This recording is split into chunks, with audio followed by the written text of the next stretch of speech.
Libro 2. De la naturaleza, acumulación y empleo del capital. Capítulo 3. De la acumulación del capital, o del trabajo productivo e improductivo. Hay un tipo de trabajo que aumenta el valor del objeto al que se incorpora, y hay otro tipo que no tiene ese efecto. En tanto produce valor, el primero puede ser llamado trabajo productivo, y el segundo, trabajo improductivo. El operario industrial añade generalmente al valor de los materiales con los que trabaja el de su propia manutención y el del beneficio de su patrono. Por el contrario, la labor de un sirviente no añade valor a nada. Aunque el obrero industrial recibe su salario del patrono, en realidad no le cuesta nada, porque el valor de ese salario resulta normalmente restaurado, junto con un beneficio, en el mayor valor del objeto sobre el que emplea su trabajo. La manutención de un sirviente, en cambio, nunca es repuesta. Un hombre se hace rico si contrata a una multitud de obreros, pero se hace pobre si mantiene a una multitud de sirvientes. El trabajo de estos últimos tiene valor y merece una remuneración tanto como el de los primeros. Pero el trabajo de un operario industrial se fija e incorpora en un objeto concreto o mercancía vendible, que perdura por algún tiempo después de finalizado el trabajo. Representa, por así decirlo, una cierta cantidad de trabajo acumulada y almacenada para ser empleada, si es necesario, en otra ocasión. El objeto, o lo que es lo mismo, el precio del objeto puede más tarde, si resulta necesario, poner en movimiento una cantidad de trabajo igual a la que originalmente lo produjo. Pero el trabajo de un sirviente, por el contrario, no se fija ni incorpora en ningún objeto concreto ni mercancía vendible. Normalmente sus servicios perecen el mismo momento de ser prestados, y rara vez dejan tras de sí rastro o valor alguno a cambio del cual pueda conseguirse después una cantidad igual de servicios. Algunos de los trabajos más respetables de la sociedad son como el de los sirvientes, no producen valor alguno que se fije o incorpore en un objeto permanente o mercancía vendible, que perdure una vez realizado el trabajo, y a cambio del cual se pueda procurar después una misma cantidad de trabajo. El soberano, por ejemplo, y todos los altos cargos que lo sirven, tanto de justicia como militares, el ejército y la marina completos, son trabajadores improductivos. Son servidores públicos y son mantenidos con una fracción del producto anual del trabajo de otras personas. Sus servicios, por honorables, útiles o necesarios que sean, no producen nada a cambio de lo cual pueda conseguirse después igual cantidad de servicios. La protección, seguridad y defensa de la comunidad, que son el efecto de su trabajo este año, no comprará la protección, seguridad y defensa del año que viene. En la misma categoría hay que situar a algunas de las profesiones más serias e importantes y también a algunas de las más frívolas: sacerdotes, abogados, médicos, hombres de letras de todas las clases, actores, bufones, músicos, cantantes de ópera, bailarines, etc. El trabajo del más modesto de todos ellos tiene un valor, determinado según los mismos principios que regulan el de cualquier otra suerte de trabajo, y el del más noble y útil no produce nada que pueda después comprar o procurar una cantidad igual de trabajo. Como la declamación del actor, la arenga del orador y la melodía del músico, la labor de todos ellos perece en el mismo instante de su producción. Los trabajadores productivos, los improductivos y los que no trabajan en absoluto, son todos ellos mantenidos con el producto anual de la tierra y el trabajo del país. Este producto puede ser muy grande, pero jamás será infinito, siempre tendrá unos límites. Por eso, según que la proporción destinada cada año a mantener brazos improductivos sea menor o mayor, quedará para los productivos más en un caso y menos en otro, y el producto anual del año siguiente será consecuentemente mayor o menor, si exceptuamos las producciones espontáneas de la tierra. Todo el producto anual es el efecto del trabajo productivo. Aunque todo el producto anual de la tierra y el trabajo de cualquier país está destinado indudablemente en última instancia a satisfacer el consumo de sus habitantes y procurarles un ingreso, cuando surge primero de la tierra o de las manos de los trabajadores productivos se divide naturalmente en dos partes. Una de ellas, a menudo la mayor, se dirige a reponer el capital o a renovar las provisiones, materiales y artículos terminados que han sido retirados del capital; la otra constituye el ingreso del propietario del capital, su beneficio, o el ingreso de alguna otra persona, como renta de su tierra. Así, del producto de la tierra una parte repone el capital del granjero y otra parte paga su beneficio y la renta del terrateniente, y constituye de tal manera un ingreso tanto para el propietario del capital, en carácter de beneficio, como para otra persona, en carácter de renta de su tierra.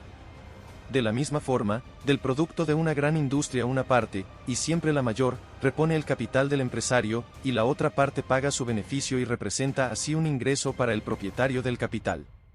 La parte del producto anual de la tierra y el trabajo de cualquier país que repone el capital nunca se invierte en otra cosa que no sea mantener brazos productivos.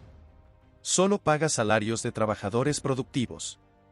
La parte que se destina al ingreso, como beneficio o como renta, puede sostener indistintamente brazos productivos e improductivos. Cualquiera sea la parte de su fortuna que un hombre invierte como capital, siempre espera reponerla con un beneficio. Por eso la emplea en mantener manos productivas, tras servir como capital para él, representa un ingreso para ellas. Cuando invierte una parte en sostener manos improductivas de cualquier tipo, esa parte resulta desde ese mismo instante retirada de su capital y colocada en el fondo reservado para su consumo inmediato. Los trabajadores improductivos y todos los que no trabajan en absoluto viven del ingreso, o bien, en primer lugar, de la parte del producto anual que se destina originalmente al ingreso de algunas personas, como renta de la tierra o beneficios del capital, o en segundo lugar, de la parte destinada originalmente solo a la reposición del capital y manutención de trabajadores productivos, pero que una vez que llega a su poder, toda sección que supere la indispensable subsistencia puede ser gastada indistintamente en mantener brazos productivos o improductivos. Así, no solo el gran señor o el comerciante acaudalado pueden tener sirvientes domésticos, sino también el trabajador común, si gana lo suficiente, también puede el trabajador común ir al teatro o a una función de marionetas y contribuir así al sostenimiento de un conjunto de trabajadores improductivos, o puede pagar impuestos y así colaborar en la manutención de otro conjunto, ciertamente más honorable y útil, pero igualmente improductivo. Pero ninguna sección del producto anual originalmente destinada a reponer el capital es dirigida jamás hacia el sostenimiento de mano de obra improductiva sino después de haber puesto en marcha su complemento íntegro de trabajo productivo, o todo el que podía movilizar dada la forma en que fue invertido.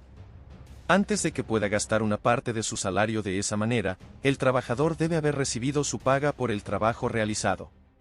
Esa parte es además generalmente pequeña. Se trata del sobrante de su ingreso solamente, y a los trabajadores productivos rara vez les sobra mucho. Suelen tener algo, empero, y en el pago de impuestos puede que la amplitud de su número compense en alguna medida la pequeñez de sus contribuciones individuales.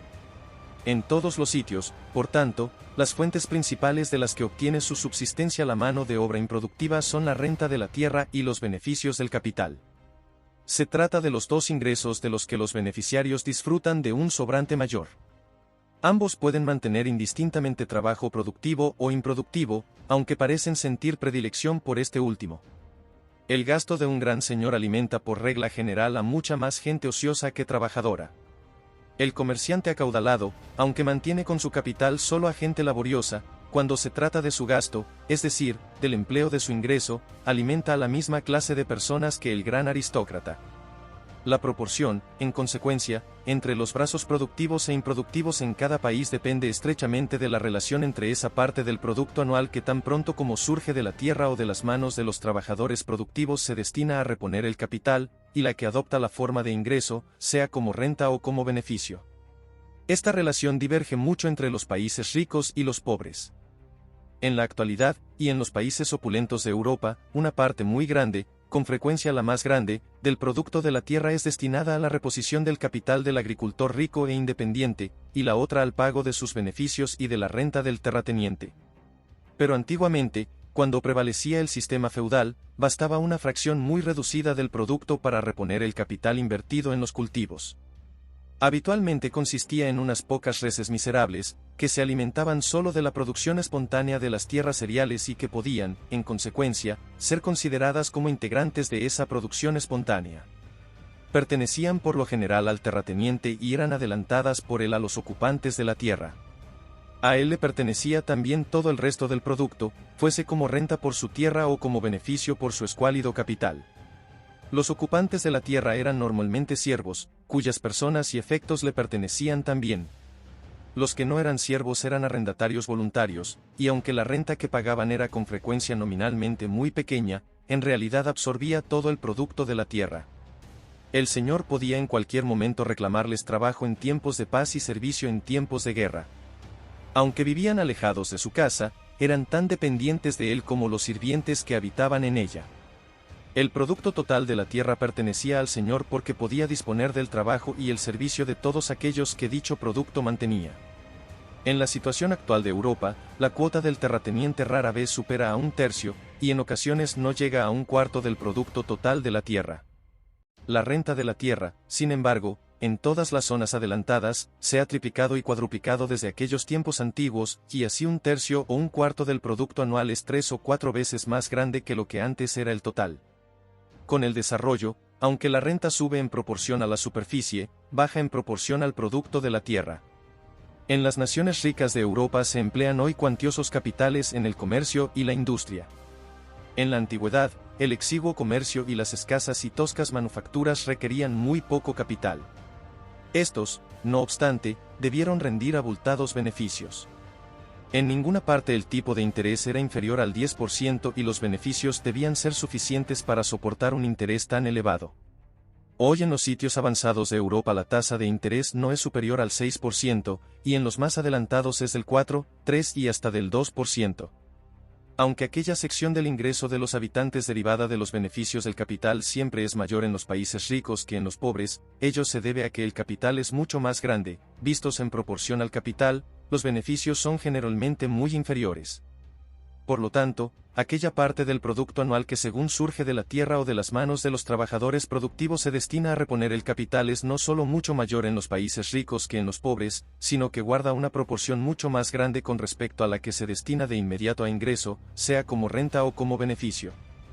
Los fondos dedicados a la manutención de trabajo productivo no solo son mayores en los primeros que en los segundos, sino que guardan una proporción mucho mayor con respecto a aquellos que, aunque puedan ser invertidos en el sostenimiento de brazos productivos o improductivos, muestran generalmente una predilección por estos últimos.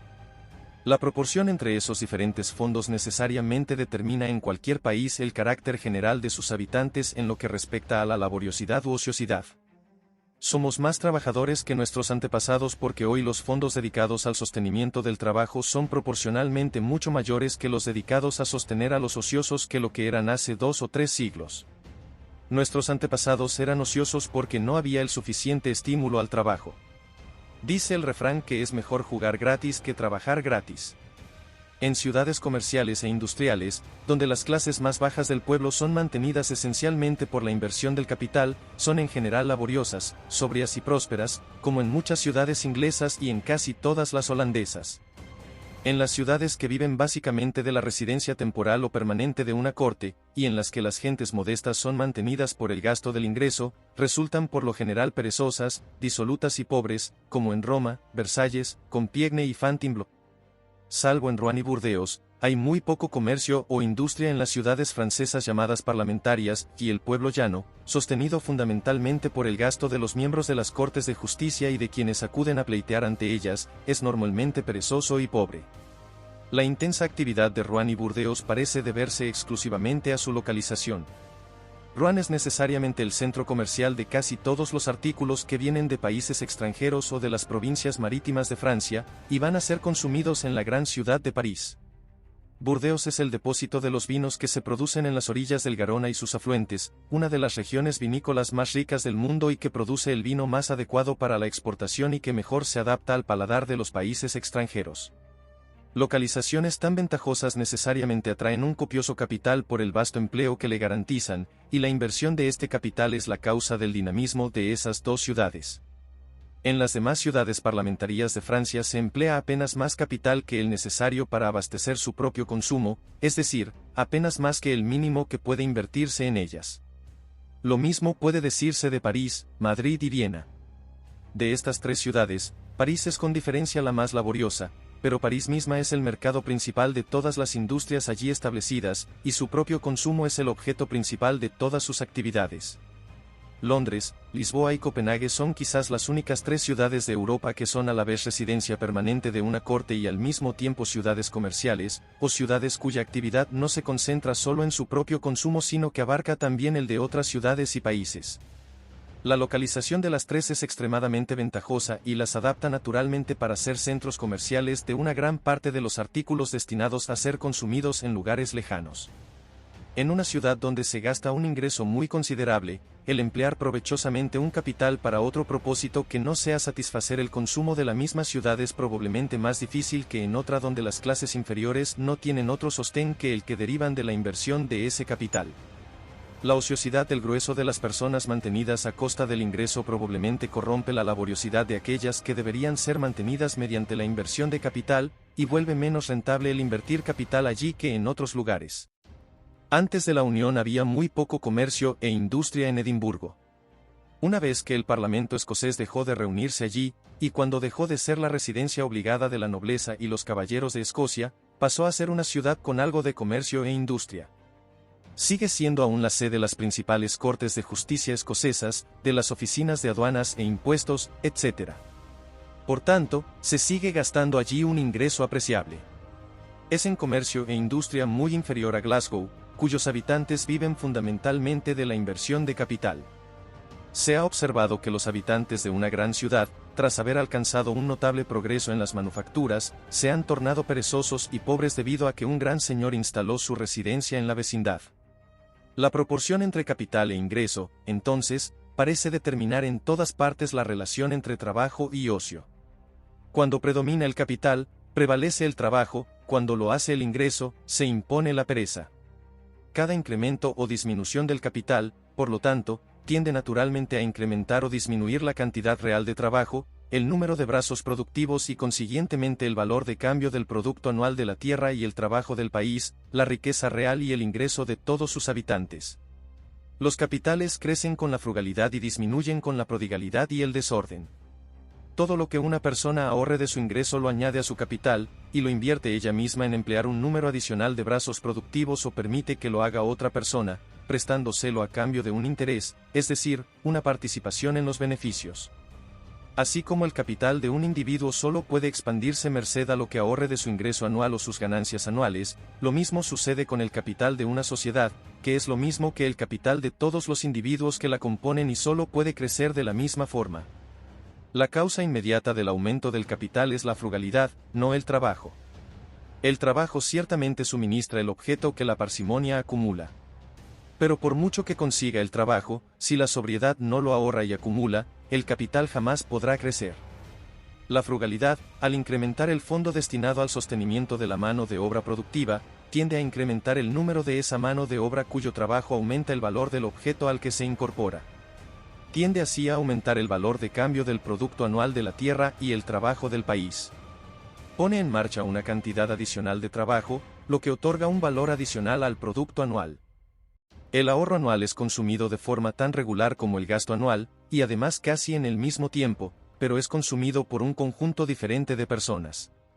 La fracción de su ingreso que un hombre rico gasta anualmente es en la mayoría de los casos consumida por invitados ociosos y sirvientes, que nada dejan tras de sí en compensación por su consumo. La fracción que ahorra anualmente, y que al buscar una rentabilidad la invertirá inmediatamente como capital, resulta igualmente consumida, y casi en el mismo tiempo, pero por otra clase de personas, trabajadores, operarios y artesanos que reproducen con un beneficio el valor de su consumo anual. Supongamos que recibe su ingreso en dinero. Si lo gasta completamente, los alimentos, vestidos y alojamiento que pueda comprar se distribuirán entre la primera clase de personas. Si ahorra una parte, al buscar una rentabilidad la invertirá de inmediato como capital para él mismo o para otro, y los alimentos, vestidos y alojamiento que con ella se puedan comprar quedarán reservados para la segunda clase de personas. El consumo es el mismo, pero los consumidores son distintos. Con lo que un hombre frugal ahorra por año no solo aporta el sostén de un número adicional de trabajadores productivos para ese año o el siguiente, sino que, como el fundador de un hospicio, dota por así decirlo un fondo perpetuo para el sostén de un número igual en el futuro. La dotación y funcionamiento perpetuos de este fondo no están ciertamente garantizados por una ley, fideicomiso o escritura de manos muertas. Están siempre protegidos, empero, por un principio muy poderoso, el interés claro y evidente de cada individuo que pueda participar en el mismo. Ninguna sección del fondo podrá ser empleada después en algo distinto de mantener trabajo productivo sin una pérdida evidente para la persona que así la desvía del destino que le corresponde. El pródigo la desvía de esa manera.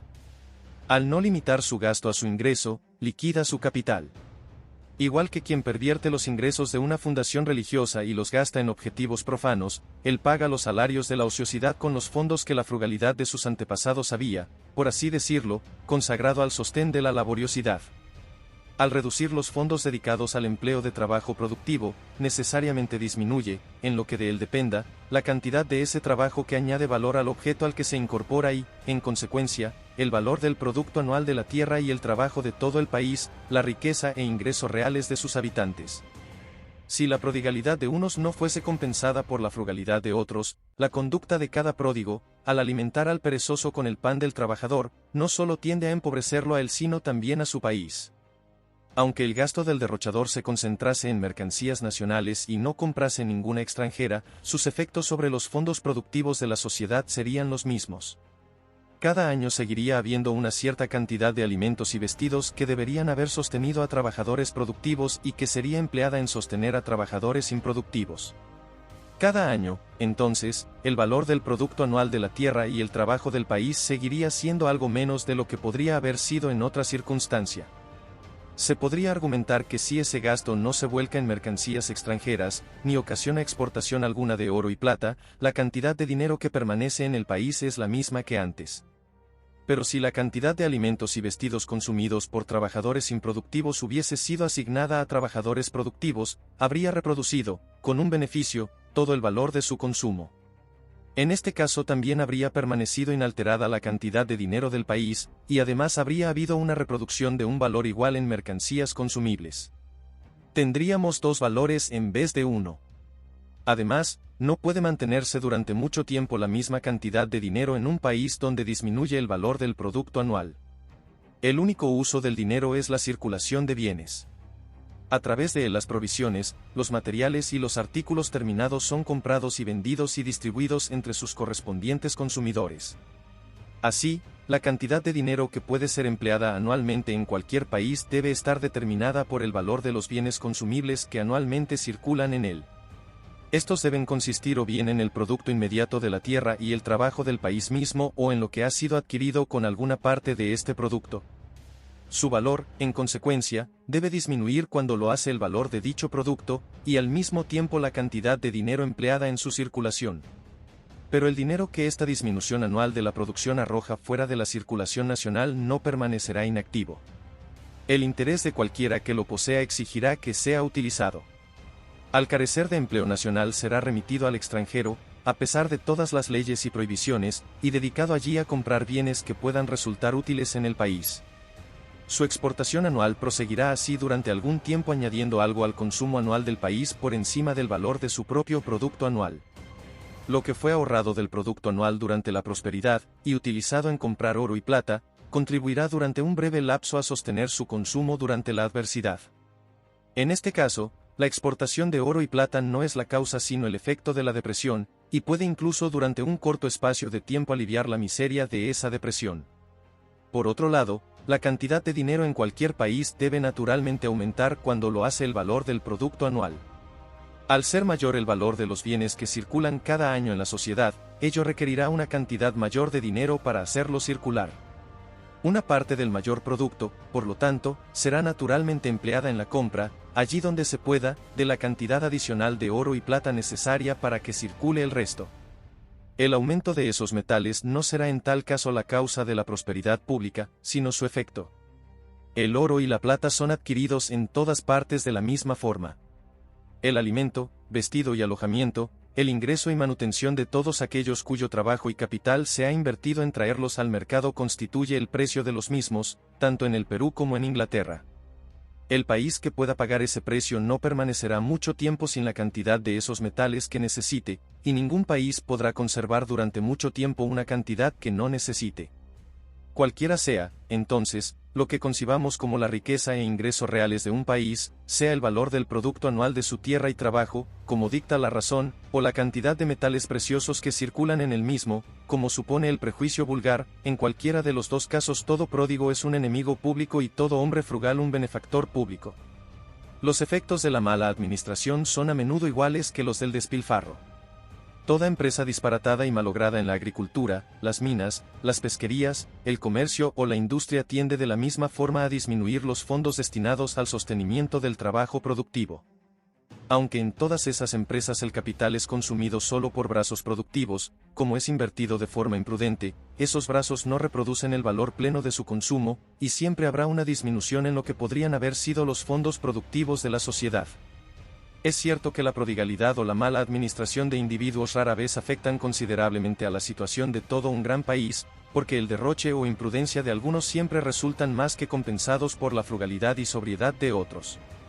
Con respecto al derroche, el principio que impulsa a gastar es la pasión por el placer presente, que aunque resulta a veces violenta y muy difícil de contener, es por lo general solo momentánea y ocasional. Pero el principio que anima al ahorro es el deseo de mejorar nuestra condición, un deseo generalmente calmo y desapasionado que nos acompaña desde la cuna y no nos abandona hasta la tumba. En todo el intervalo que separa esos dos momentos es probable que no haya un solo instante en que las personas se encuentren tan perfecta y plenamente satisfechas con su situación que no abriguen deseo alguno de cambio o mejora de ninguna clase. El medio a través del cual la mayoría de la gente aspira a mejorar su condición es el aumento de su fortuna.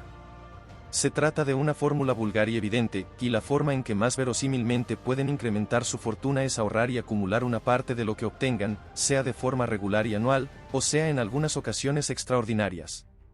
Aunque el principio del gasto prevalece en casi todos los hombres alguna vez, y en algunos hombres siempre, en la mayoría de ellos, tomando el promedio de todo el transcurso de su vida, el principio de frugalidad no solo parece prevalecer sino predominar de manera aplastante. En lo que hace a la mala administración, el número de empresas prudentes y triunfantes es en todas partes muy superior al de empresas imprudentes y malogradas.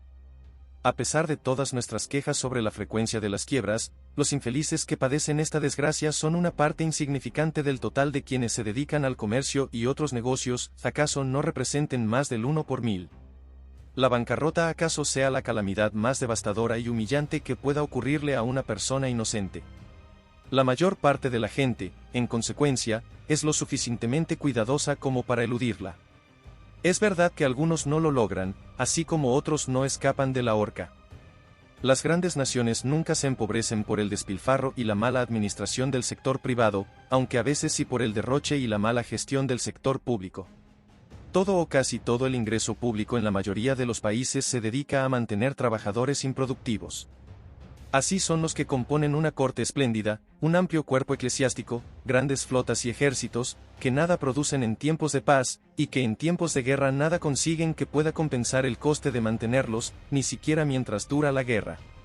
Como esa gente no produce nada, vive solo del producto del trabajo de otras personas. Si se multiplican en un número innecesario, puede que en un año concreto consuman una cuota tan abultada de ese producto que no dejen lo suficiente para mantener a los trabajadores productivos que deben reproducirlo el año siguiente. El producto del año siguiente, en tal caso, será inferior al del año anterior, y si el mismo desorden prosigue, el del tercer año será inferior al del segundo. Esos brazos improductivos, que deberían ser sostenidos solo por una parte del excedente del ingreso del pueblo, pueden llegar a consumir una parte enorme del ingreso total, y obligar así a un número tan grande a liquidar sus capitales, a reducir los fondos destinados al mantenimiento del trabajo productivo, que toda la frugalidad y sobriedad de los individuos no sea capaz de compensar el despilfarro y degradación de la producción ocasionados por este forzado y violento saqueo del capital. Sin embargo, la experiencia demuestra que la frugalidad y buena administración es en la mayoría de los casos suficiente para compensar no solo la prodigalidad y desbarajuste de los individuos, sino el derroche del Estado. El esfuerzo uniforme, constante e ininterrumpido de cada persona en mejorar su condición, el principio del que originalmente se derivan tanto la riqueza pública como la privada, es con frecuencia tan poderoso como para mantener el rumbo natural de las cosas hacia el progreso, a pesar tanto del despilfarro del gobierno como de los mayores errores de administración.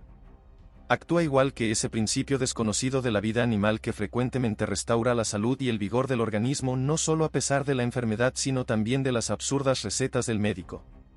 El valor del producto anual de la tierra y el trabajo de cualquier nación solo puede ser aumentado si crece el número de sus trabajadores productivos o la capacidad productiva de los trabajadores productivos que ya están empleados. Es evidente que el número de sus trabajadores productivos nunca puede ser incrementado considerablemente si no es como consecuencia de la expansión del capital, o de los fondos destinados a mantenerlos. La capacidad productiva del mismo número de trabajadores no puede aumentar sino como resultado de un añadido o mejora en las máquinas e instrumentos que facilitan y abrevian el trabajo, o de una mejor división y distribución del trabajo. En ambos casos se requiere casi siempre un capital mayor. Solo con un capital adicional podrá un empresario cualquiera suministrar a sus trabajadores una maquinaria más adelantada o organizar mejor la distribución de la actividad entre ellos. Cuando la tarea a realizar consiste en una serie de partes, el mantener a todas las personas empleadas constantemente de una forma requiere un capital mucho mayor que cuando cada persona está ocasionalmente ocupada de cada una de las diversas partes de la tarea. Entonces, cuando comparamos la situación de un país en dos periodos diferentes y observamos que el producto anual de su tierra y su trabajo es manifiestamente mayor en el segundo que en el primero, que sus tierras están mejor cultivadas, sus industrias más numerosas y florecientes y su comercio más extendido, podemos estar seguros que su capital debe haber aumentado en el intervalo de los dos periodos, y que se debe haber añadido al mismo más por la buena administración de algunos que lo que ha sido retirado sea por el mal manejo de otros o por el despilfarro del gobierno. Comprobaremos que tal ha sido el caso en la mayoría de los países en todas las épocas razonablemente ordenadas y pacíficas, incluso en aquellos que no disfrutaron de los gobiernos más prudentes y parsimoniosos. Para formarnos un juicio correcto deberemos comparar el estado de la nación en periodos algo distantes entre sí. El desarrollo es con frecuencia algo tan gradual que en periodos próximos el progreso no solo es imperceptible, sino que puede ocurrir que la decadencia de ciertas ramas de la economía o de ciertas zonas del país, algo que puede ocurrir aunque el país en general atraviese una intensa prosperidad, despierte frecuentemente la sospecha de que todas las riquezas y las actividades están decayendo. El producto anual de la tierra y el trabajo de Inglaterra, por ejemplo, es ciertamente mucho mayor de lo que era hace poco más de un siglo, cuando la restauración de Carlos II. Aunque creo que pocas personas pondrían esto en duda, fue raro que pasaran 5 años a lo largo de todo este periodo sin que se publicara un libro o folleto, escrito con la habilidad suficiente como para causar alguna impresión en el gobierno, con la pretensión de demostrar que la riqueza de la nación se estaba hundiendo a pasos agigantados, que el país estaba despoblado, la agricultura olvidada, la industria languideciente y el comercio estancado. No todas esas publicaciones fueron panfletos partidistas, desdichados productos de la falsedad y la venalidad. Muchos de ellos fueron escritos por personas muy sinceras y muy inteligentes, que solo escribían lo que pensaban y por ninguna otra razón sino porque así lo pensaban.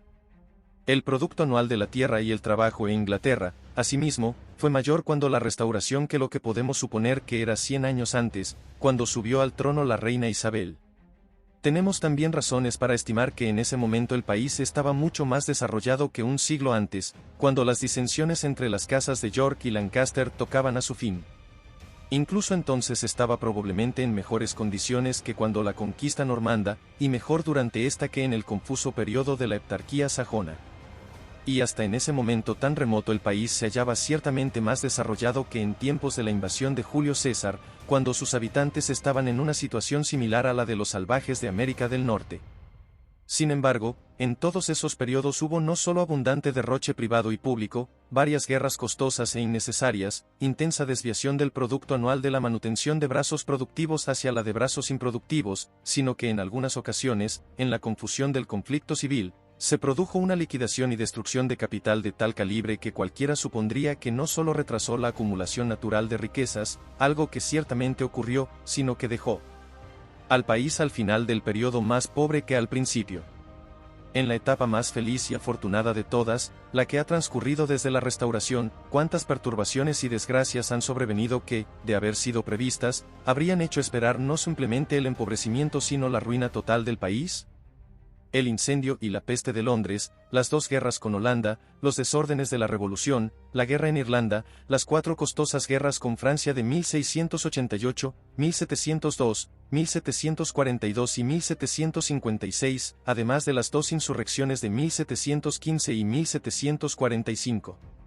Durante las 4 guerras con Francia la nación se endeudó en más de 145 millones, además de todos los gastos anuales extraordinarios que ocasionaron, con lo que el total no puede ser estimado en menos de 200 millones.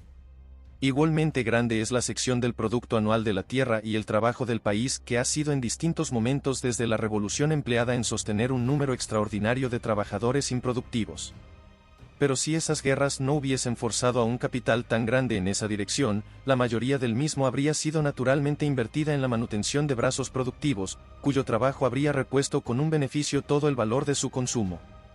El valor del producto anual de la tierra y el trabajo del país habría sido por ello incrementado notablemente en cada año, y el aumento de cada año habría aumentado todavía más el del año siguiente.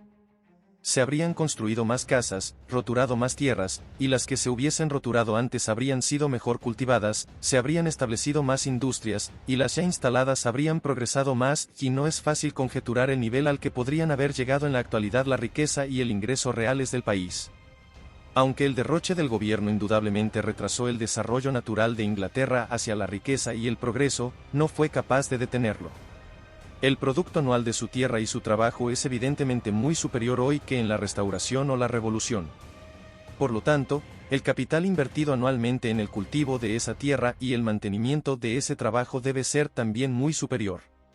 Frente a todas las exacciones del Estado, este capital ha sido silenciosa y paulatinamente acumulado por la frugalidad privada y el buen comportamiento de los individuos, por su esfuerzo universal, continuo e ininterrumpido en mejorar su propia condición. Este esfuerzo, protegido por la ley y que gracias a la libertad se ha ejercitado de la manera más provechosa, es lo que ha sostenido el desarrollo de Inglaterra hacia la riqueza y el progreso en casi todos los tiempos pasados, y es de esperar que lo siga haciendo en el futuro. Y así como Inglaterra nunca tuvo la suerte de contar con un gobierno parsimonioso, tampoco ha sido la frugalidad la virtud característica de sus habitantes. Resulta por ello una grandísima impertinencia y presunción de reyes y ministros el pretender vigilar la economía privada de los ciudadanos, y restringir sus gastos sea con leyes suntuarias o prohibiendo la importación de artículos extranjeros de lujo. Ellos son, siempre y sin ninguna excepción, los máximos dilapidadores de la sociedad. Que vigilen ellos sus gastos, y dejen confiadamente a los ciudadanos privados que cuiden de los suyos. Si su propio despilfarro no arruina al Estado, el de sus súbditos jamás lo hará.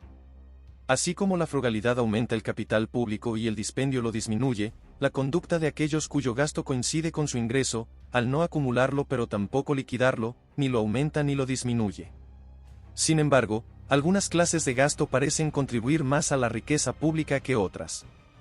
El ingreso de un individuo puede ser gastado en objetos que son consumidos de inmediato y en los que el gasto de un día ni alivia ni sostiene al de otro, o puede ser gastado en objetos más durables, que pueden ser por ello acumulables, y en los que el gasto de un día puede, a su elección, aliviar o sostener e incrementar el efecto del gasto del día siguiente. Por ejemplo, un hombre con fortuna puede gastar su ingreso en comidas suntuosas y copiosas, en mantener un gran número de sirvientes domésticos, o en una multitud de perros y caballos, o se puede contentar con una mesa frugal y unos pocos servidores, y destinar el grueso de su gasto en adornar su casa o su residencia campestre, en edificios útiles u ornamentales, en muebles útiles o de adorno, en coleccionar libros, estatuas, cuadros, o en objetos más frívolos, joyas, cachivaches y chucherías ingeniosas de diversa suerte, o en la máxima fruslería, en reunir un vasto guardarropa de finos vestidos, como hizo el favorito y ministro de un gran príncipe que murió pocos años atrás.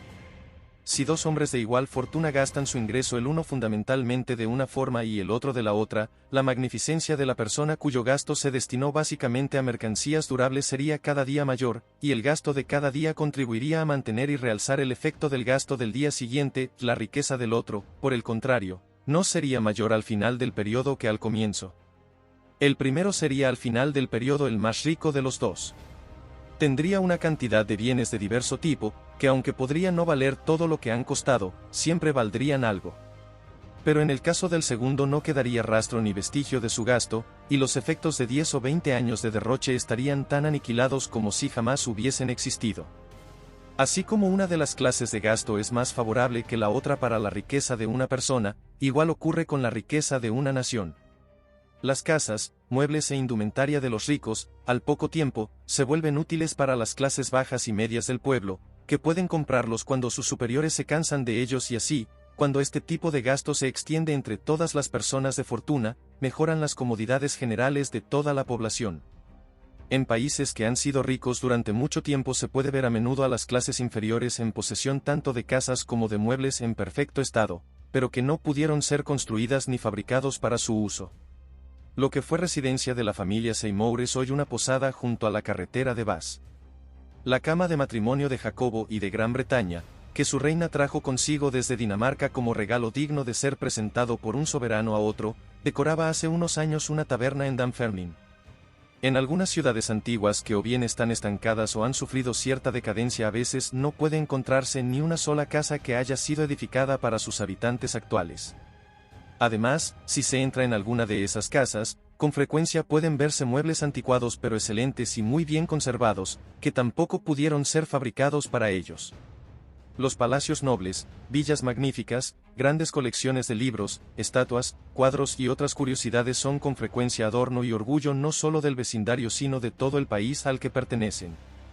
Versalles es un adorno y un honor para Francia, Stowe y Wilton para Inglaterra. Italia sigue suscitando una suerte de veneración por los monumentos de este tipo que posee, aunque la riqueza que los produjo y el genio que los proyectó parece haberse extinguido, quizás por no haber conservado la misma ocupación. El gasto en mercancías durables, asimismo, es favorable no solo a la acumulación sino también a la frugalidad. Si una persona en un momento dado se excede en el mismo, puede remediarlo fácilmente sin exponerse a la censura pública. Pero el reducir considerablemente el número de sirvientes, convertir la mesa de la profusión a la sobriedad, desmantelar todo su equipo una vez que lo ha montado, son alteraciones que inevitablemente serán detectadas por los vecinos, y que se supone que implican alguna clase de reconocimiento de una mala conducta anterior. Por ello son pocos los que, habiendo sido tan desgraciados como para precipitarse excesivamente en esta clase de gasto, tienen después el coraje de reformarse antes de que la ruina y la bancarrota los fuerzan a ello. Pero si en un momento determinado una persona ha gastado excesivamente en casas, muebles, libros o pinturas, ninguna imprudencia podrá inferirse de un cambio en su conducta. Esos son objetos en los que con frecuencia el gasto ulterior resulta innecesario gracias a un gasto anterior. Cuando una persona deja de gastar, no parece que lo haya hecho porque haya sobrepasado sus medios de fortuna, sino porque ha satisfecho sus caprichos. El gasto en mercancías durables proporciona además empleo a un número de personas mayor que sí se destina a la hospitalidad más dispendiosa. De las 200 o 300 libras de peso en artículos alimenticios servidos en un gran festín, quizá la mitad es arrojada a la basura, y siempre hay una buena cantidad tirada y desperdiciada. Pero si el gasto de la fiesta se hubiese invertido en dar empleo a albañiles, carpinteros, tapiceros, mecánicos, etc., una cantidad de provisiones de igual valor habría sido distribuida entre un número mayor de personas, que las habrían adquirido en pequeñas cantidades y no habrían perdido ni malgastado una sola onza. El gasto de esta forma además mantiene brazos productivos, y en la otra, improductivos. Así, de una forma aumenta el valor de cambio del producto anual de la tierra y el trabajo del país, y de la otra lo disminuye. No quiero decir con todo esto que una clase de gasto denota siempre un espíritu más abierto y generoso que la otra. Cuando un hombre rico gasta su ingreso esencialmente en hospitalidad, comparte la mayor parte con sus amigos y compañeros, pero cuando lo emplea en la compra de mercancías durables, a menudo gasta todo en su propia persona, y no da nada a nadie sin recibir a cambio un equivalente.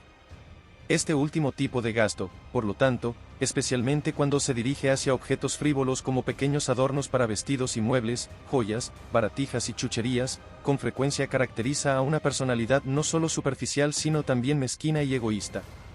Todo lo que quiero decir es que una clase de gasto, en la medida en que siempre ocasiona alguna acumulación de mercancías valiosas, al ser más favorable a la frugalidad privada y consecuentemente al incremento del capital público, y en tanto mantiene trabajadores productivos más que improductivos, contribuye más que la otra al crecimiento de la riqueza colectiva.